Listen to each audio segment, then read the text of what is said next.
I'm Sarek, aka Unique. I've been in the scene since the early 80s, and I'm your MC for this documentary. And what are we talking about? We're talking about Sydney hip-hop culture. It's not the stereotype you think it is, of kids wearing baseball caps backwards. It's a real culture. We live it and breathe it every day. The basic equipment for hip-hop is 4 elements: MC, DJ, graffiti writing, and breakdancing.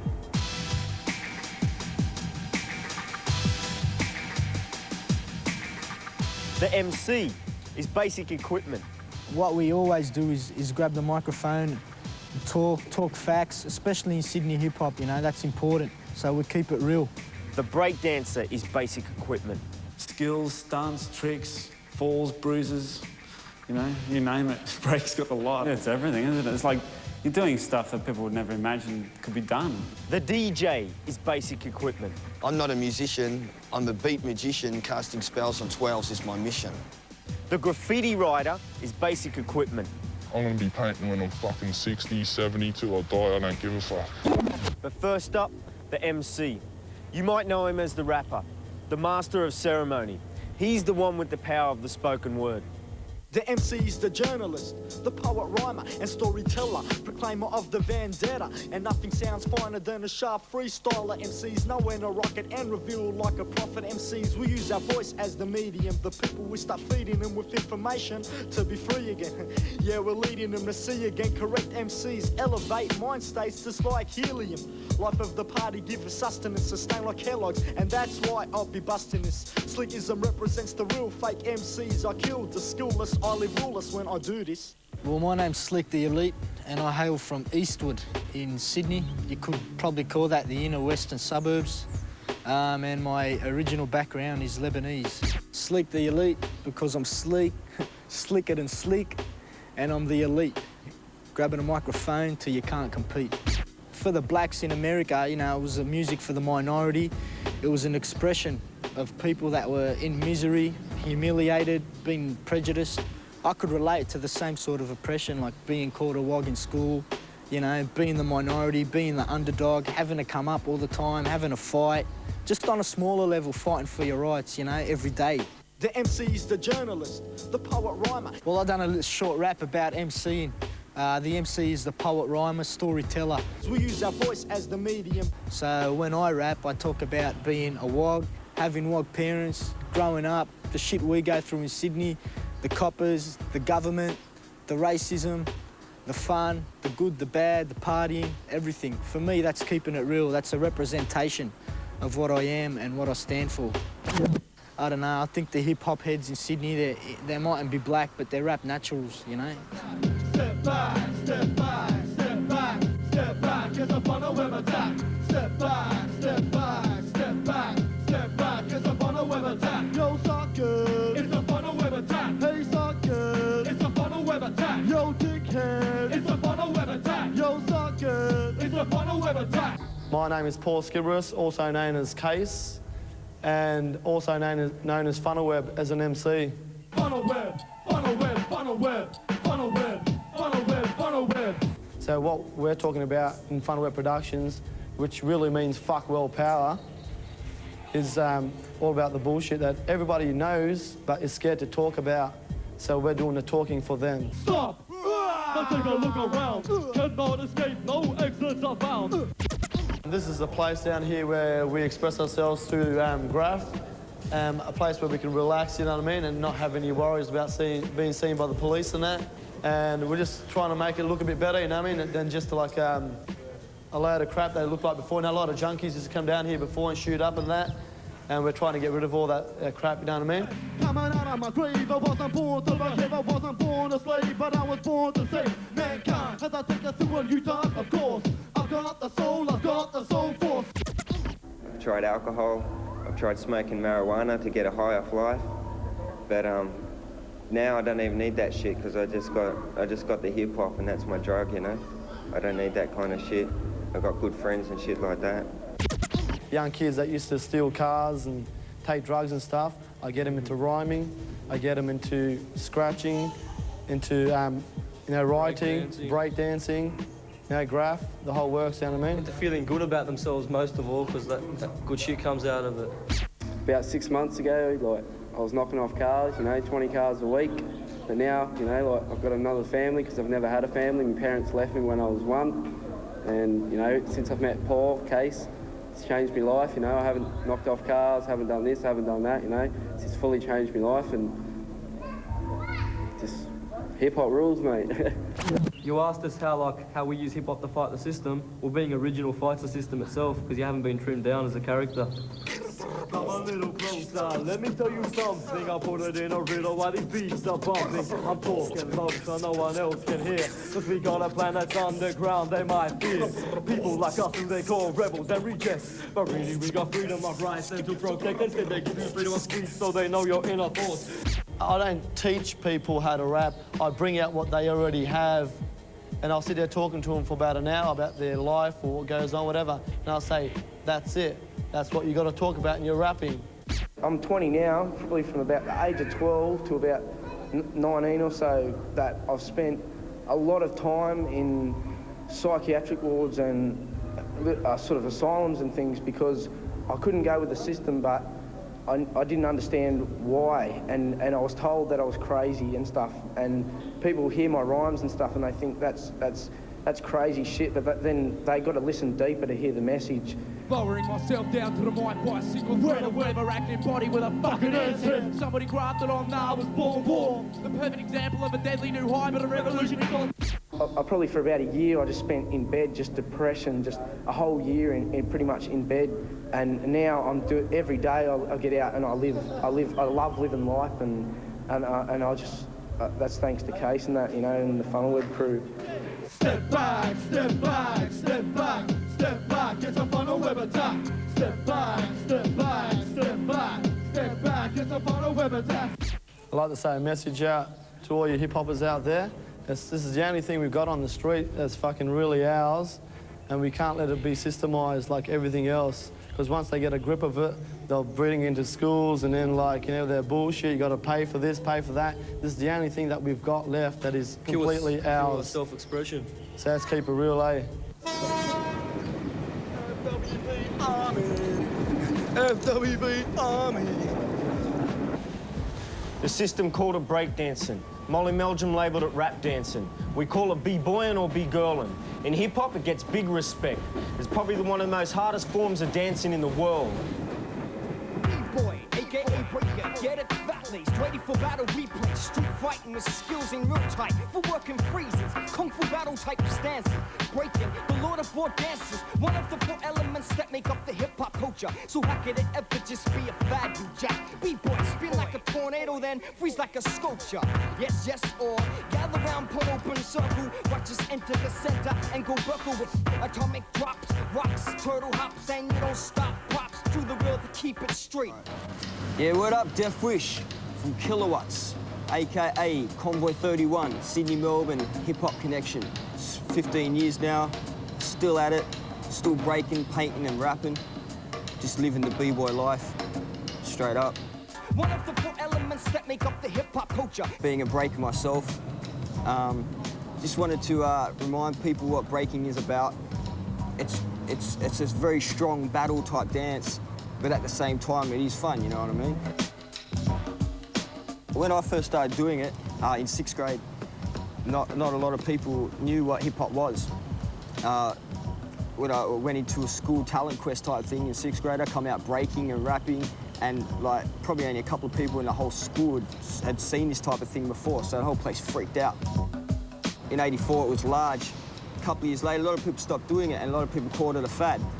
I didn't stop doing it because I knew that breaking is one of the 4 elements of the hip-hop culture. You're gonna stop breaking, call breaking a fad, you're calling the whole hip-hop culture a fad. So how could it ever just be a fad, you jack? Yeah, of course it started in America, but why can't it go worldwide? Why can't we have people in every country representing it? The thing that is unique about the Australian hip-hop culture, especially in the rapping, is things like we can rap with an Australian accent and express that Australian accent, and which straight away makes you original from any other rapper in the world. Keep it street. Keep it street style, man, you know what I mean? People love that shit. get technical with it, you know what I mean? Get the footwork happening. Try and be original. Try and even get your own moves. Keep your breaking directed at the street audience. Don't sell that shit out, man. Don't start adding other shit into it, you know, like crossing it over with other types of dances. I'm happy keeping it street, man. I don't want to make money from that, you know? If I want to make money from dance, I go to jazz ballet or something.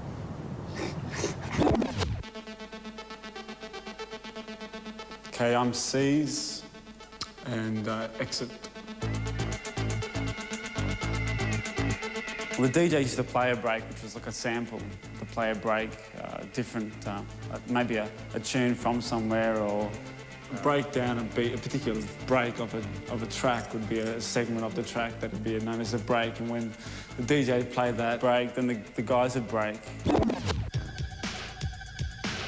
When I saw it, I was just fell in love with it, and I mean, I've always been active, so with my brother here, it had that sort of raw, rough sort of credibility to it. It wasn't something that was tacky and commercialised.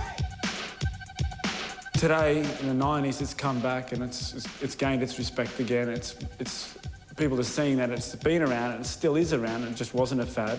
You're doing stuff that people would never imagine could be done.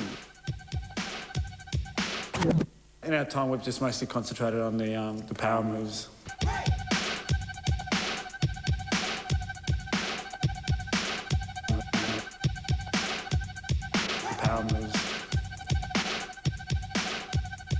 Breaking has all raw elements, and there's nothing really that can be bought and sold. You know, no kid can become, you know, break boy or whatever, because there's nothing he can more or less buy. You know, it's all raw elements. You don't need anything. All you need is a bit of cardboard and yourself, your tracksuit or whatever, and throw yourself on the ground. So it wasn't snowboarding and skateboarding, and then the wheels and the skateboards and the decks and the, you know, you can look this image by buying these things. And with breaking, it's all raw materials.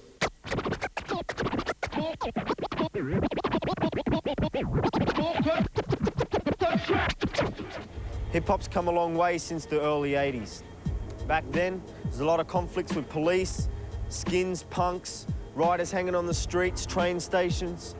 Today, it's more organised, and when we get together, it's usually at our own jams. Well, if it wasn't for the DJ, hip-hop probably would not have emerged. Playing records for the people, providing solace away from the world. Moving the record back and forth, the scratch is born. Pitch the control, manipulating sound. Positive 8 to speed it up, and negative 8 slows it down. Who wears the crown? Too many cut masters. Creating, innovating with body tricks. Turntablism, elevating the art form. Maestros orchestrating, swirling up a storm. One playing the beat, one playing the horn. One with the bass line, ripping it up till it's torn. Okay, my name's MC Trey, stands for the Rhyming Edifying Young'un, and that's what I plan to do through hip-hop. Being a female, I think, could be a lot, I could use it to my advantage, you know, in more physical terms, but I choose not to because I think you just play yourself out, and I'd prefer to use the mental to elevate myself because there's too many, you know, women doing that. What attracts me to hip-hop culture is the fact that it is actually a culture, and it's got 4 elements that you can express yourself through. I'm from the islands, Fiji, and I can, you know, relate the turntable to, you know, a lali, which was like a traditional Fijian drum. Or, you know, the aerosol art to like cave paintings. The emceeing to like, you know, my great-grandfather's speaking around the carver bowl, emceeing, or, you know, talking. And the breakdancing, you know, similar to traditional dances, Indigenous dances. There's a lot of different multicultural backgrounds within hip-hop. You go to other jams and you only see like a particular race or whatever, but you come to a hip-hop jam and you can guarantee that there's like every nationality. All these kids come from different countries, or their parents have, and they come together and they're able to like exchange, find out more about each other. If Pauline Hanson would come down and see what was happening here, I think she'd be changing her speeches. We'd probably even get her to rap. Well, if it wasn't for the DJ, hip-hop probably would not have emerged. The rhyme that I did was about DJing, and it was actually just showing people that weren't necessarily exposed to the art form of DJing, or turntablism as we now know it. Turntablism is the art of actually making music with the turntable.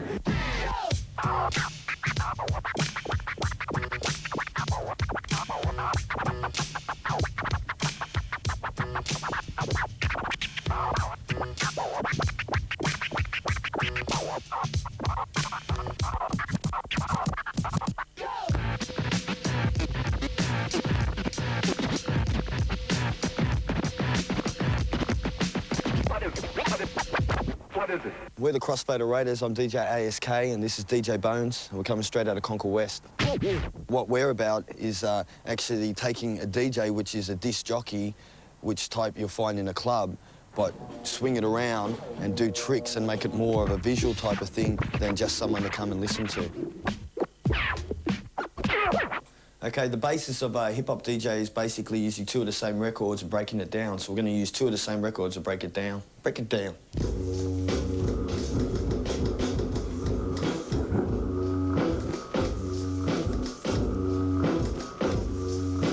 We use records like Benny Hill record or a kid's record and then put some old soul beats under it. It's just like experimentation. The bits that work we keep and the bits that don't we just throw away.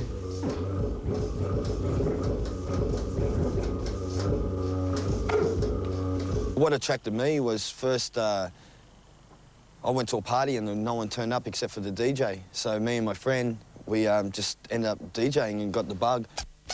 This DJ got a monster dog. People say DJs, they freak out on the techniques, on the MCing, the breakdancing, all that stuff. It's still new to a lot of people out there. That's why still a lot of people haven't been introduced to it, but they've seen it on, say, movies or on TV. And basically, I think these days it's the clothes and the style. Everyone wants the style and the attitude. But if you're going to wear the stuff and listen to the stuff, why don't you come and support the real stuff? Yeah. We've been doing it for over 10 years now. It's got its own identity, its own flavour, its own Australian flavour of hip-hop. It comes down to more than music. It's a lifestyle, it's a way of living. Music's just one part of it. What is it? What is it? See, in hip-hop, the vinyl's very important. You can't manually spin a CD. Without the vinyl, the DJ's dead. Years ago, the vinyl was very hard to find. You could only buy your hip-hop records only from a couple of stores. So nowadays, it's spread all throughout the city. Up these stairs is Next Level Records, a bit more than a normal record store, a place where Sydney hip-hop comes to meet. You're at the Next Level Records in Sydney, and I'm Dr. Fibes. I run the Next Level. The Next Level is unique in as much as you're able to breakdance here on the weekends. We have the freestyle sessions for young MCs who are learning their skills of trade, learning how to be an MC. Even show your DJ skills behind the decks at the freestyle sessions. If you haven't been here before, we sell graffiti magazines, we sell vinyl, we sell CDs, tapes, and magazines that explain, give you an understanding of hip-hop culture. Well, from responses that I've had from my customers from all around the world, I believe that there isn't actually a shop anywhere in the world where you actually can breakdance and where there's regular freestyle sessions in store. There's no pressure for anyone to buy anything. Just come and vibe and check it out, you know, and support local acts as well as what's happening overseas. The hip-hop rocks, the b-boy blocks. I pull right back and shoot my slingshot cause the hip-hop rocks. The b-boy blocks. I pull right back and shoot my slingshot. I'm Mystery and I'm a graffiti writer, but also I rap with a group called Brethren. This is Wisdom, the other MC in Brethren. There's two of us. Reaching like waves on a beach with my speech, plus I land upon my feet as if I was born for each. We're trying to speak about what we know, which is, you know, our suburbs, where we live, and we're both from different nationalities, so we try and portray that as another element of Sydney that we've got, which is the multicultural aspect.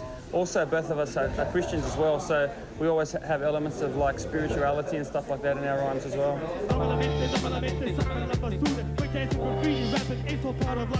Well, my MC style is more like storytelling and also like constructed like rhythmic patterns, whereas Mystery is more like abrupt and unpredictable. Hip-hop is untamed expression, an MC confession, the DJ obsession. I went overseas through Europe and America and Africa and stuff like that, and it's good to see that in each different country, although we started off with the American roots, we've all got our own styles now, and there's a developing underground, and the underground is real unified. Like, it's like an international mafia, I reckon. Dating back to the days of Belshazzar, son of the king of Babylon, Nebuchadnezzar, archaeologically uncovered in the city of Pompeii. Graffiti displayed relevance to the spray paint culture of hip-hop today. Aerosol artistry in his own genre, bombing the system and getting up, we hit them an Aussie alias, the craziest non-profit organization, destination creation. Masterpieces we release, letter forms we tame and manipulate. Code the message with a wild style, camouflage and distort the color scheme. Painting walls or trains, mark the stains with an anonymous fame just from writing my name. I spray therefore I am autographing artistic contraband. The run that I did for this documentary was about the history of graffiti and aerosol art, and as a letter form, tracing it back to the book of Daniel in the Bible, where it's in Daniel chapter 5, where it talks about God writing on the temple wall of Babylon. Archaeologically uncovered in the city of Pompeii. It goes into Pompeii, where archaeologists found the words written on the edifices, and they got the word graffiti from that, which is graffito or graffiere in Italian, I think, or Latin. Aerosol artistry in its own genre. Graffiti art, or aerosol art, as you probably know from seeing the rest of this thing, is one of the elements of hip-hop. It's the visual art form. It's like the equivalent of the fine arts with painting and drawing and stuff like that. It's really about the letter form and the manipulation of the letter form. Government and big businesses have a lot of money for their advertising. And when writers are bombing the system with their art, basically they're putting up their own billboards. You may know it as graffiti. I know it as writing my name. All my thoughts and emotions, I let it out through my pieces on the wall. I feel confident if my name is everywhere I go, like it's my area. Do you understand what I mean? I feel at home. I feel comfortable in my surroundings. And if I'm in an area where my name isn't there, I feel as though I'm in a foreign place and I'm out of place. Like if I'm in another suburb where I've got nothing there, I'll feel weird and I feel like I'll have to conquer the area before I feel comfortable. When things go bad, it's the thing that I can always turn to, that I enjoy and that makes me calm, you know. It's just something that's in my soul that every time I sit there and draw or I paint, it's hard to explain. It's like almost a drug in a sense. Most people, when you talk about graffiti, like straight older people, they think there's just tags, you know, on walls or people writing, Joe was here in '96. There's more than that to it. Well, the tag is more or less just your name that you go by, like a nickname. A piece is a painting, more or less like from the term masterpiece. A throw-up is just a quick name, more or less like a large version of a tag to get your name up quicker so it's seen by more people. A panel is a piece done on a train, a small piece. What is it? So I think there should be another word for graffiti because it doesn't really express what it is to some people. You're more or less changing the alphabet. You're creating more or less like a sign writer or a calligraphy writer. You're changing the letters and manipulating them to the way you want. Like more or less, that's what makes every person's style unique to them because it's like a fingerprint. Everyone's style is different to the next person. You know, in the old days, it seemed to be more of a working class art form, but now you've got the legal aspect of it. Well, then all the yuppies and the middle class kids and that are going to come because they think it's cool, you know. They're going to come into it because they don't have to do anything illegal, so they don't have to risk, you know, getting in trouble from mummy and daddy. Like in the old days, we never had the choice of doing legal pieces. It was either do illegal pieces or do nothing. I can't honestly see myself stopping because it's the only thing that keeps me sane, and it's like I said, it's more like a hobby to me. I don't consider it like a crime or I'm doing anything against the community that's bad. Or to me, like, I go out and do legal pieces of my own free will, of my own paint, and I beautify the area. Like, to me, I'm doing the community a favour, if anything. The police want to lock you up for that. Getting busted for graffiti, you can receive heavy fines, even go to prison. Me, myself, I went down pretty hard. For the newer generation, there's more cops and more laws. So to be a graffiti writer, you must be dedicated.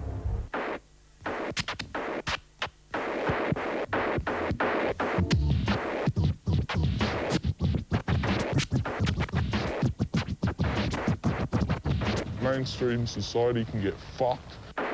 I use graffiti. It's a form of escape for me. It's a form of self-expression.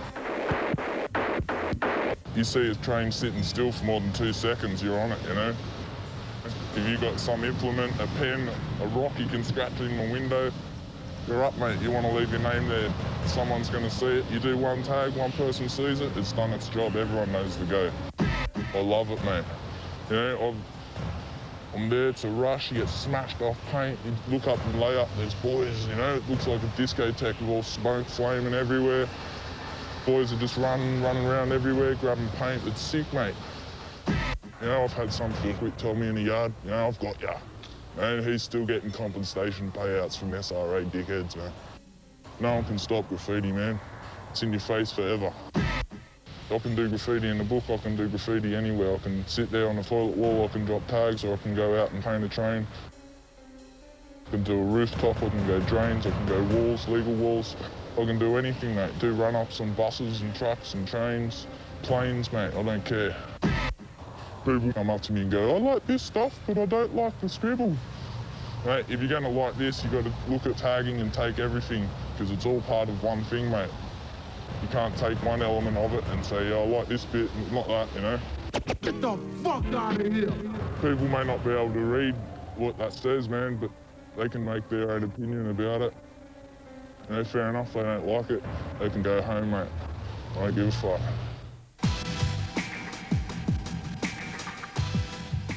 15 years non-stop hip-hop, and you thought it was just a fad.